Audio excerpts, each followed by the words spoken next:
D'ailleurs, ça tombe aussi bien parce que aujourd'hui, le 1er, c'est mon anniversaire. 1er octobre de chaque année, ezalaka bongo mokolo ya esengo pona Franck Mbonzola Meso, bourgmestre ya commune Nsele. Kasi pona dimanche 1er octobre 2023, lokola mwana ya nzambe nyonso, Franck Mbonzola Meso alekisaki mokolo na ye na quelques églises na kati ya municipalité na ye. Abandaki bongo na église Jésus revient ekambami na apôtre Afo Mudiandambu, esika wapi ayambamaki kitoko. Nous bénissons l'Éternel. La présence de son serviteur, de son œuvre, le Fils. Le bourgmestre de notre commune. Lisusu lokola ezalaki mokolo na ye, apôtre Afo Mudiandambu apesaki ye maloba pe alobaki boyi. D'ailleurs, ça tombe aussi bien parce que aujourd'hui, le 1er, c'est mon anniversaire.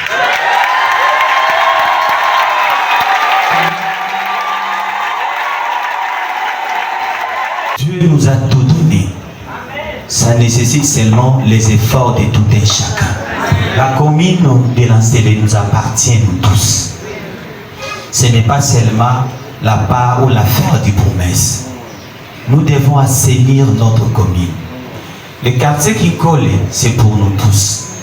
D'ailleurs, le miroir de la commune de Nsele, c'est qui colle. Parce que qui colle est boébé qui n'a sango. Moutino sosoka wuti aye azarara a tendance à rebeta moi tout na colle. Ali à moi liboka colle.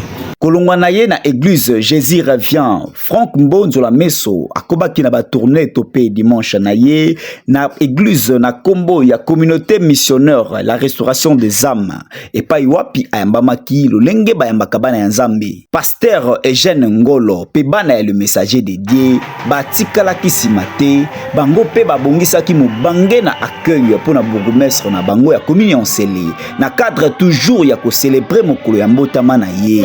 Excellence toyambio na esengo na kombo na Kristo Yesu.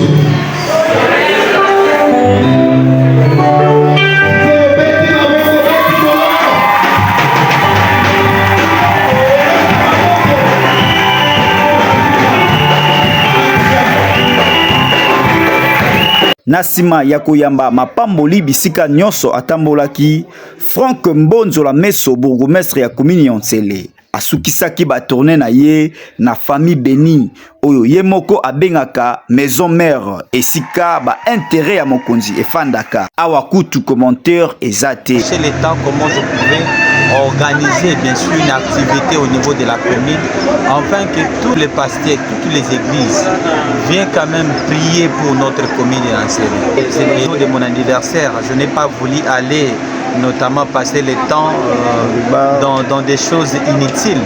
Mais je dis non, il faut que j'offre cette journée entre le mains de l'Éternel. Et nous avons sillonné les différentes églises ensemble avec vous. Et nous avons chité à l'église de la Fédération des familles pour la paix mondiale, qui est aussi mon église bien sûr. Donc,